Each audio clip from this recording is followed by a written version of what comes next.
Everyone thinks wireless Android Auto is just a nice-to-have convenience, but here's the thing: convenience is worthless if your connection drops, your music stutters, or your maps lag.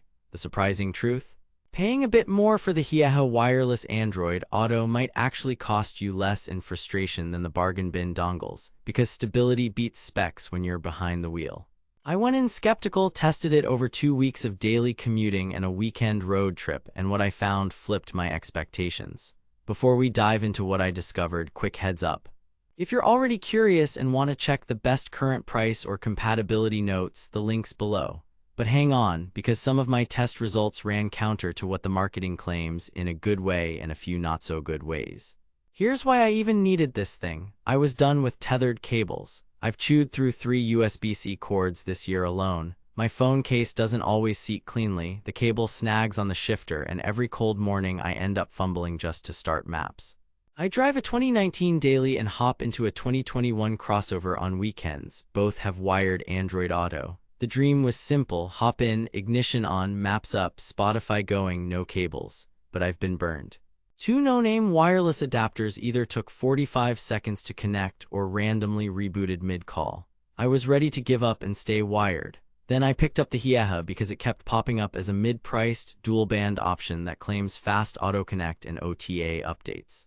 Hopeful but skeptical. First test: cold starts on weekday commutes. Visual on screen: I timed from key on to a usable Android Auto home screen. With Hieha plugged into the OEM USB port, it consistently woke and connected in about 12 to 18 seconds. Not instant, but faster than the cheap dongle I tried last month that floated around 30 to 40 seconds.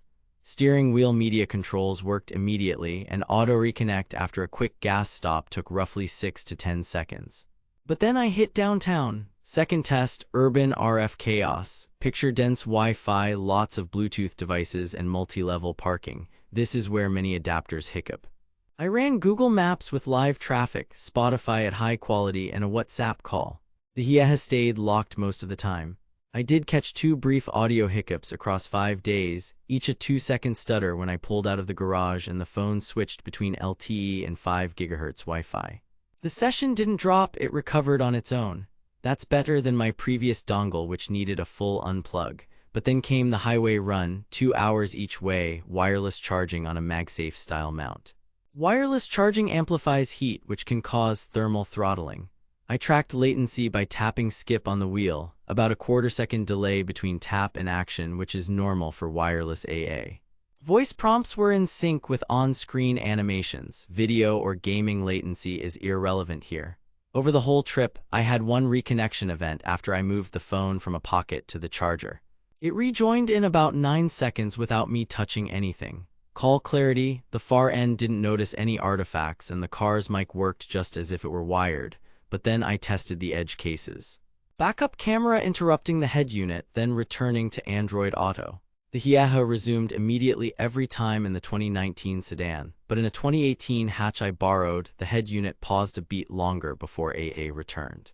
Not a fail, just a quirk. Maps gesture smoothness on the screen was fine. It's the head unit touch layer that limits you, not the adapter. I also popped open the Hieha's browser-based settings page to check firmware. It supports OTA updates over your phone and lets you tweak connection behavior. Nice touch for troubleshooting. Here's where it gets interesting. The most surprising discovery wasn't speed, it was consistency. Over roughly 20 drives, my drop rate with the Hieha was 1 forced reconnection. With the cheapest adapter I tried, it was 5. The Hieha boots quickly enough that by the time I settle, maps are ready. I invested about 15 hours total into testing across city and highway, 2 vehicles, and a handful of app mixes. Compared to the alternatives, the Hieha threads a sweet spot. It's generally cheaper than the big brand favorite, but behaves like a premium unit in day-to-day use. No, it's not magic. Wireless always introduces tiny latency versus a cable, and if your head unit's USB port is underpowered or finicky, any adapter can stumble. Also, like every wireless AA device, it's happiest with modern phones and dual-band Wi-Fi. Older Android versions can be hit or miss. If you expect zero lag, stick to wired. If you want reliably hands-free with quick auto connect and minimal tinkering, this delivers. Too good to be true? Here are the caveats. First, boot speed depends on your car's head unit. Some systems just wake slower. Second, if you live in a building with heavy 5 GHz interference right next to your driveway, that first 30 seconds may feel choppy. Third, while the Hieha has stayed merely warm for me, if you mount it in a glove box with zero airflow and blast wireless charging to your phone, you're creating a mini sauna. Give it a bit of air and use the short cable it comes with to avoid strain. Now that you know consistency is the real game, not flashy claims, here's the move. Grab the Hieha before stock swings and prices bounce. I've dropped a link in the description to the best current price and the compatibility checklist so you can avoid guesswork. Bottom line, is the Hieha Wireless Android Auto worth the extra money over bargain adapters? For most drivers, yes. If you want fast enough auto connect, stable sessions in real traffic, and a set-it-and-forget-it experience, it's an easy recommendation. If you only take short trips, love the absolute immediacy of wired, or your head unit is known to be picky, you might pocket the cash and stay with a cable. For daily commuters, rideshare drivers, parents juggling car seats and coffee, this is the kind of small upgrade that feels big every single morning. Let's be real, the best tech disappears into the background. Hieha mostly does exactly that.